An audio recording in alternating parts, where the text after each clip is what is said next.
This is your boy DanteWuzHere, ATL Zone, and you're watching thisis50.com.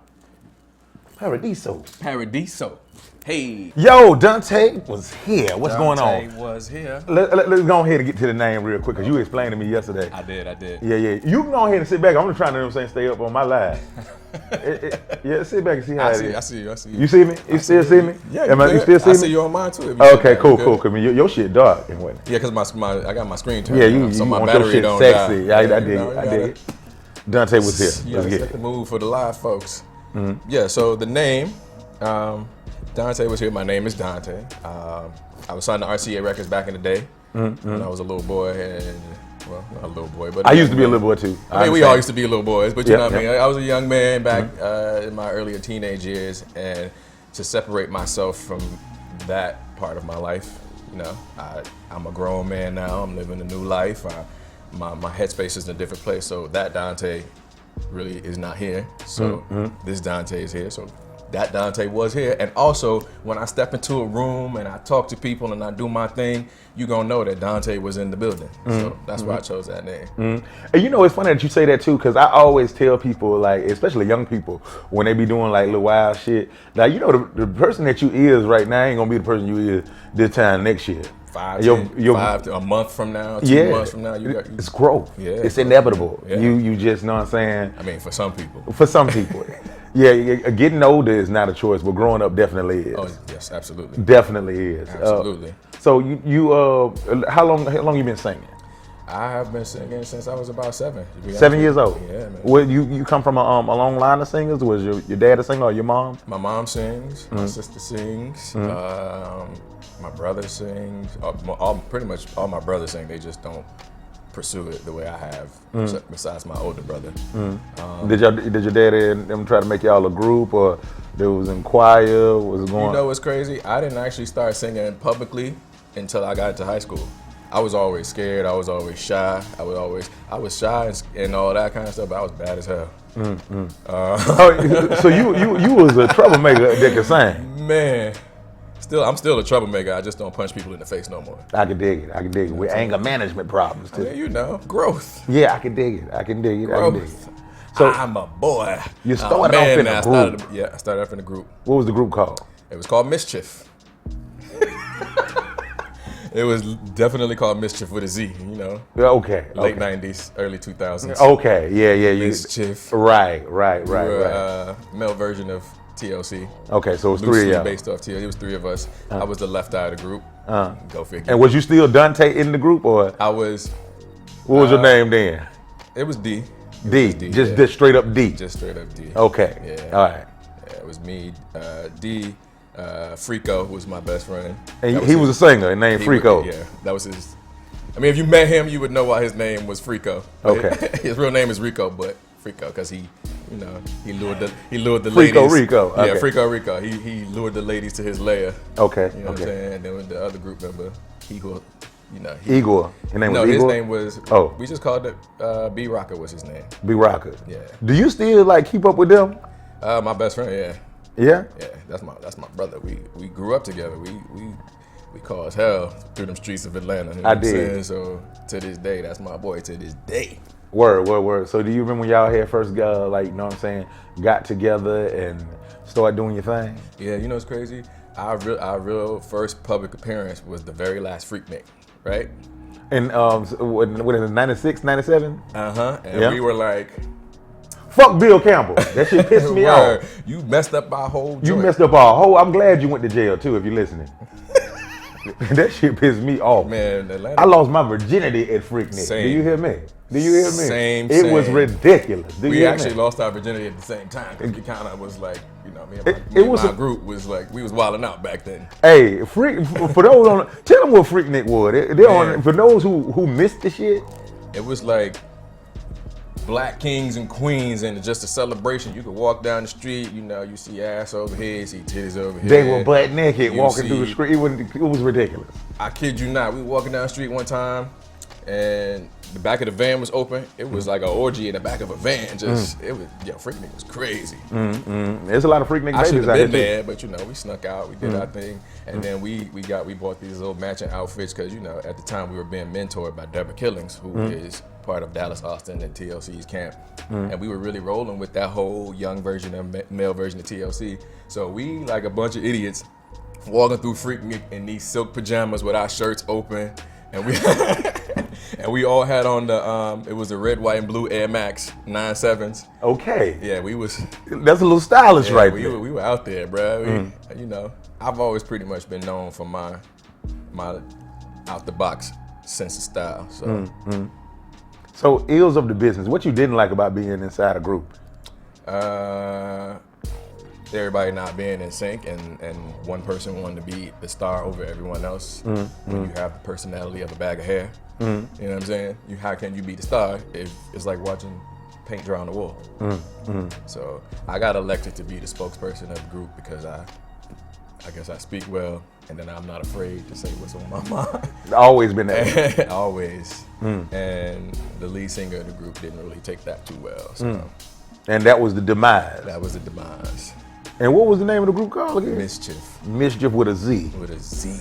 Do you remember the day that y'all said, man, fuck this shit, I'm out. I'm going solo? I remember it like yesterday. I basically beat this nigga ass, and then Rico? No, that's my bro. Okay. The other dude.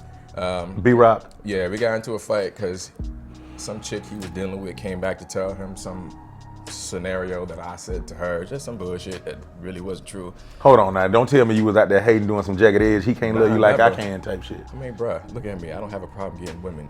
Not to be egotistical or nothing, but... He hit me with that too. He's like, he did that real smooth. He did that shit real smooth. I mean, I'm not trying to be, like I'm... But I mean, I know I'm not an ugly dude, so it's like... What you got to hate for? Yeah, like, bro, like, your girl coming to you telling you something and you rather press me about it than really sit back and think about it. And at the time he was living with me and my girl. So it's like you up in my girl crib spazzing out, disrespecting. So bloop. And that was it. And then you said, you know what? Fuck this shit. I'm going solo. Shit. And then I got a call from a manager that I met down in Atlanta who worked at Interscope Records here in New York City, and he was just like, yo, fly up here, I got a surprise for you. Didn't prepare me for shit. So I got here and he brought me into the conference room, and there sits Derek Thompson of BMG Publishing / RCA as an A&R. And he's like, oh, so this is the artist. Yo, my heart jumped out my chest. I'm like, wait, this is real deal shit, you know what I'm saying? Something about to happen. Something about to go down. So we sat down and he started questioning me about what kind of artist you are, who are your influences, and immediately I went into, Missy Elliott, Prince, Michael Jackson. Those are like my favorites. Of course. Why? I understand that. Yeah, I'm a little out there. I'm a little in the atmosphere. I can dig it. Eccentric. I'm, eccentric, but I'm controlled and contained. And he asked me to sing on the spot, and I started singing Jagged Edge. That's just. Which Jagged Edge song you sung? Gotta Be. Okay. Because I knew B Cox at the time, and I knew that whole little crew too. So I kind of really looked up to Brian and Brandon, and I was just like, yeah. And it was they went to my high school. They did? Yeah, they went to Redan. I didn't know they went to Redan. Yeah. I know a lot of people that went to Redan. Yeah, it's a bunch. Lala went to Redan. Yeah, Lala went there. Who else went to Redan? Damn, it's a lot of cool motherfuckers went to my high school. Yeah. A lot of cool ass motherfuckers. Yeah. I went to Tri-Cities for like a lot of cool ass motherfuckers went there. For a smidget. But yeah, I sung the song and he was just like, yo, I'm gonna go back to the label. We're gonna see if we can get you a demo deal. Of course, I'm thinking like, this is gonna be some BS. It's not gonna happen. A week later, they called me. I was working at, it's crazy. I was working real good jobs at a young age too. I was working at a law firm at that time. I don't know how I got that job. You on some Murphy Brown shit. Yeah, I ain't know shit about none of that. But I was really just helping the paralegals prepare documents and all that kind of shit. And women thought you was a grown ass man. What? I was knocking down a few of them in the office. I can dig it. As you should. My sister's here, so I should probably say that. But whatever. Anyway, she know about you. She know about you. But yeah, so they called me and was like, yo, we're gonna fund a demo deal for you. So I came back to New York. I quit my job, recorded a demo, 3-song demo, did a showcase. They don't really do showcases anymore for artists. Did a showcase, and president of RCA was like, welcome to RCA Records, it's yours. You had got a deal. Like that. Wow. Like it was literally like in a matter of a month. I mean, I did previous work before that helped get there. Because when I was in the group, we were in rehearsals every day for no reason. They kept us in rehearsals. So I was prepared, and you know, media training and all those kind of things. So I walked up in that meeting like, yeah, like my balls is bigger than everybody's in this room. I need this deal today, because I didn't want to go back to Atlanta empty-handed. No, as you should. You know what I'm saying? So, yeah. And then the rest was history. Well, we still writing history now. Hey, you met T-Boz before. You talked about TLC earlier.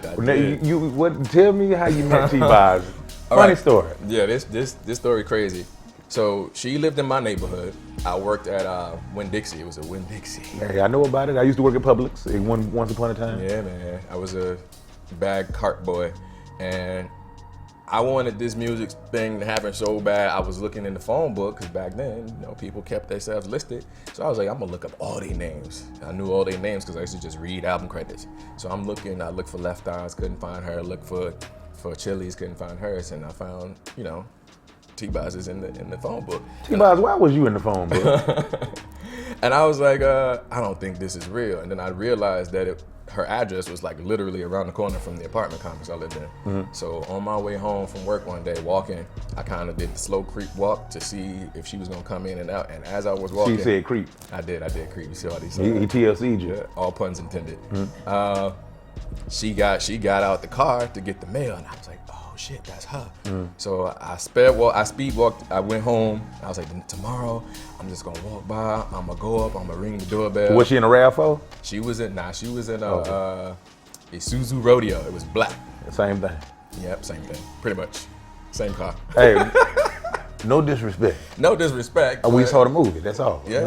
Apologize, T-Boz. Yeah. I mean, you know, it was definitely an Isuzu Rodeo. We know you owned it. We know you owned that for a fact. Yeah. Yeah. It was definitely hers. We So the next day, I went by the crib.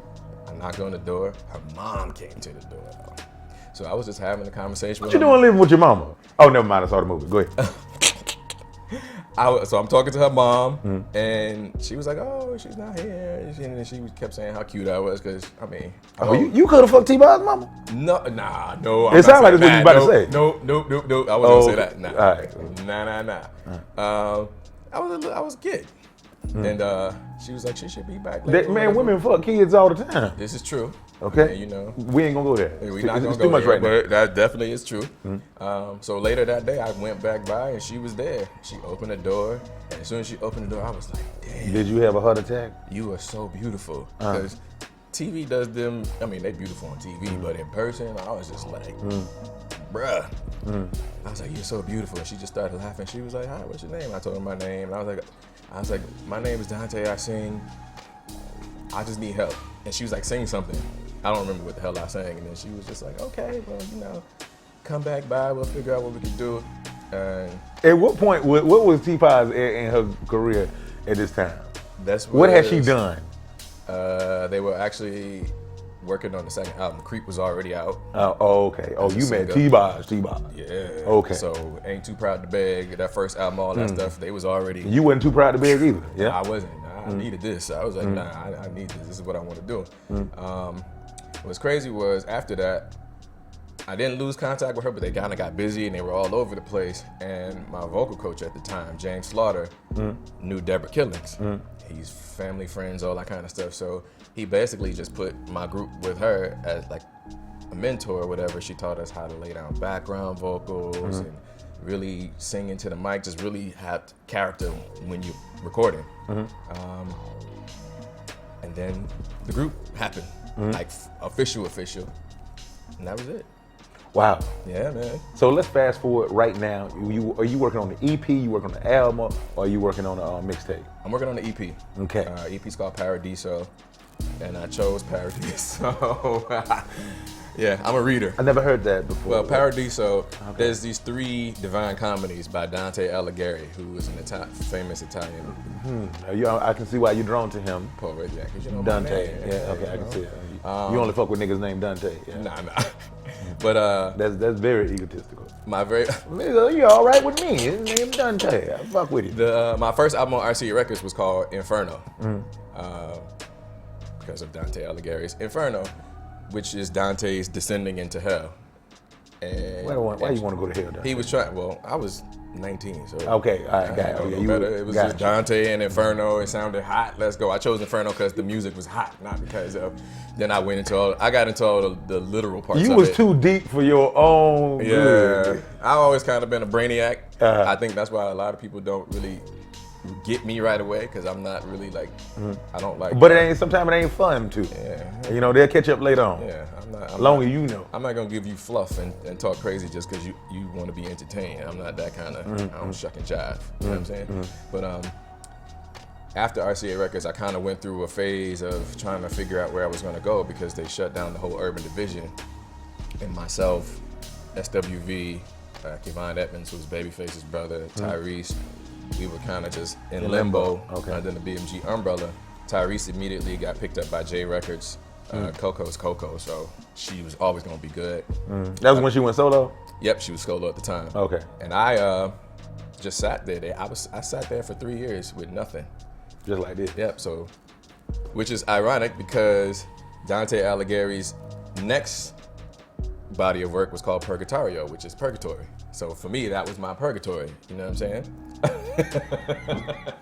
Nigga, you is crazy. Yeah, man. So you named the project Purgatorio. Yeah, and I started experimenting with music. I started experimenting in Purgatorio. And doing in the Purgatorio thing because I always loved. Because you was in purgatory. Absolutely. And for those who don't know what purgatory is, you're just sitting in limbo. It's like between heaven and hell when your spirit is nowhere. Yeah. So I felt like I was in nothing at the time. I dig it. Because it felt like somebody just snatched the fucking rug from under my feet. Like I had this deal. I'm traveling. I was just supposed to go on tour with Nelly and Destiny's Child. I was supposed to open for them, and it was just taken from me. So I didn't know what to do, but just put it into music and put it into work. So I started experimenting with different sounds. I started doing punk rock music. I could only. That's what Purgatory, you start going through a lot of different changes. So I went through my phases. You know, I was skateboarding. I was writing punk rock music. So I started just posting this stuff online just to see what happens. Right. And this rock band from Japan who had a big movement in the 90s, they were like pretty much a Japanese version of Nirvana, which really, I was just like, oh shit, because Nirvana is like up there for me. Oh yeah, most definitely. Nirvana, Aerosmith, Queen, all that stuff I really dig. And they reached out to me and asked me basically would I be interested in coming out to Japan and writing for them in English because they dug what I was doing with the music. And I was like, oh, okay, let's try this out. I went out to Japan. Initially, I started writing for them in English for their album, which is called Electric Mayhem, which I named after the band on the Muppets because their name was the Electric Mayhem, and that was I knew exactly where that was from. This nigga here. I'll be all over the place. I'm a pop culture enthusiast on top of. I am too. Guilty as charged. Yeah, man. Yeah. And I started writing, did the first 2 songs with them, like writing for them. I demoed them, and the lead singer of the band was like, "Why don't you just be the guest vocalist on this album? Stay here for a while and tour with us." Man, what? You was in Purgatory anyway. Yeah, I was like, what? Okay. No question. I ain't got shit to do.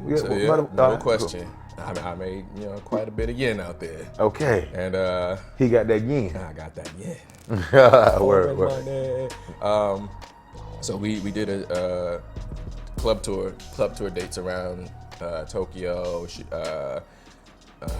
Narimasu, Yokohama, all across just Japan. How long was you there? A year. A whole year? What you like about Japan? The culture, the food, the ladies. Food is good. Yeah. The ladies. The ladies. What's different about the ladies over there? I don't want to say they're more docile, but in a sense they are.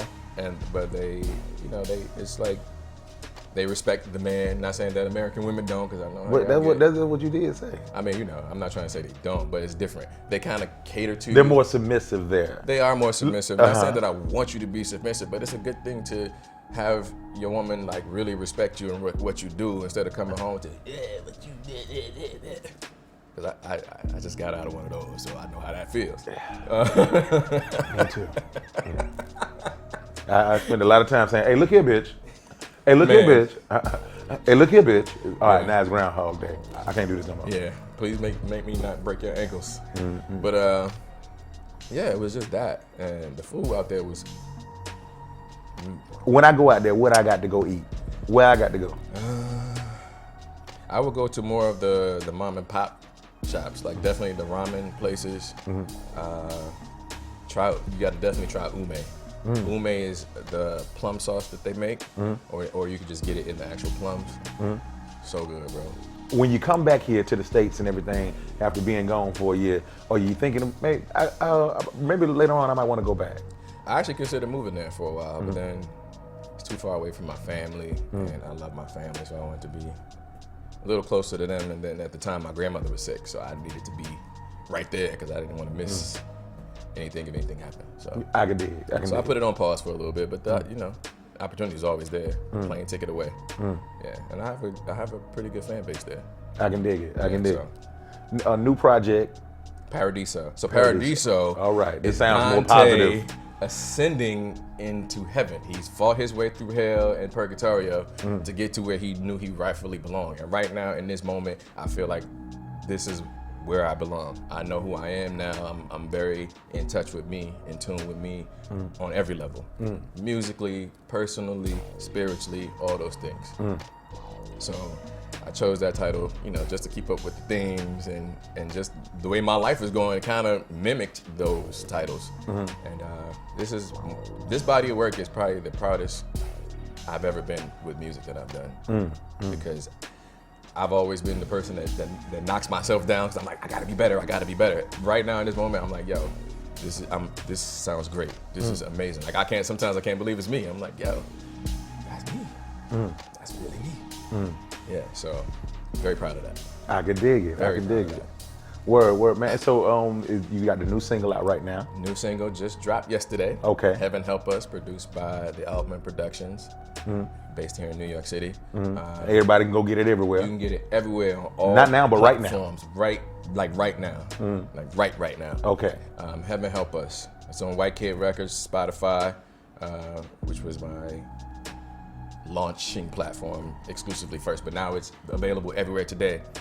And the story behind Heaven Help Us, I wrote that record because I'm just looking at the day and times now where people like me and you get stopped by cops, whoever, end up on the news, not here no more. So I really felt compelled to write something of that nature because, you know, all the greats gave their cry for social change. Marvin Gaye's What's Going On, even Kanye West with Jesus Walks, you know, so on and so forth. John Lennon's Imagine, Michael Jackson's They Don't Care About Us. So I was like, how could I do this but still make it, you know, current, something you can kind of, you know, ride out to. So I was like, I need heavy 808s, crazy guitars, because I digs my rock, and just keep the vocals real, you know, aggressive but then smooth. Like, switch it up, take you on a journey. Because what I'm talking about in that is really the day in the life of the average person of color. But it's not only addressing just that, it's also addressing the education system with the children, because I was a mentor for the past 2 years through a program, and I would go to elementary schools around New York City and just, you know, sit with kids, talk with kids who are going through things, and help them with schoolwork, home matters, all kind of things. Because I feel like if we don't embrace our children now, it's only gonna get worse. Most definitely. So that, and then just how people use sexuality and religion as a weapon against other people. You can't tell someone who to pray to. You can't tell someone who to love. That's not your business. So I wanted to address all of that, and then I wanted to address, you know, the orange cheetah that's in office. You know, you can't make something great that was never really great. It can't be great again when it wasn't great in the first place. It might have been great for you, but it wasn't great for me or my people that came before me, my ancestors. You know what I'm saying? So I wanted to address all of that stuff. This is a very deep project. Yeah, man. I mean, you know, that song is probably gonna be as deep as it goes. I have one more song. Shout out to Ryan Tovey. Ryan Tovey is my boy. Ryan Tovey used to be in City High. Remember Group City High? Yes, most definitely. So when I was signed, We had Claudette up here. Oh, you did? That's my sis. Oh, Yeah. We were together a lot because their publicist was my manager at Interscope. Junior. Shout out to Junior. So we did a lot of shows and stuff together, and we just kept in touch over the years. So I reached out to Ryan like, yeah, bro, I'm back. I'm working on this new project. Can you send me some records? Flooded my He inbox. produced. He produces, he writes, he does it all. You know, Ryan is a Grammy-winning writer, producer, you know, Of course. actor. So I was just like, yo, I need to hit my bro up because I know he got the heat. So I was just telling him where I was, like in my headspace and heart space, and he sent me this one particular record called Follow Me.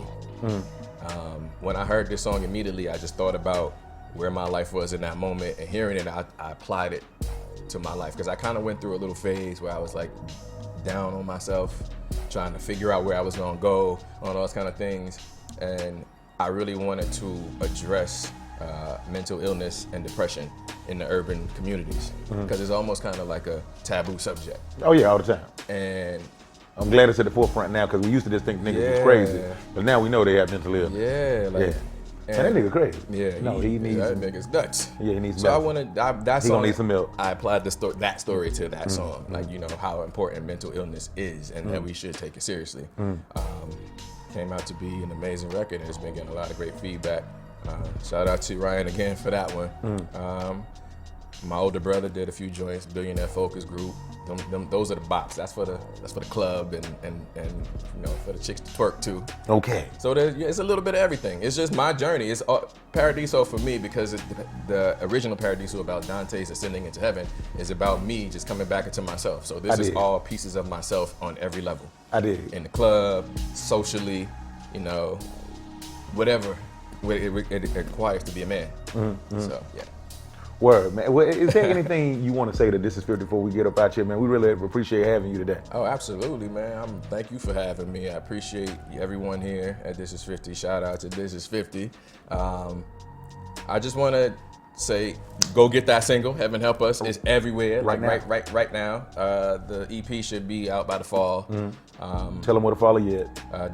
DanteWuzHere. DanteWuzHere. Dante was here. That's on all social media. Or you can just Google it. Just type in your Googles. Google is your best friend. Well, there it is right there, man. Like I always say, you just can't say you realize something. You got to be man. We over. We out of here. Dante was here.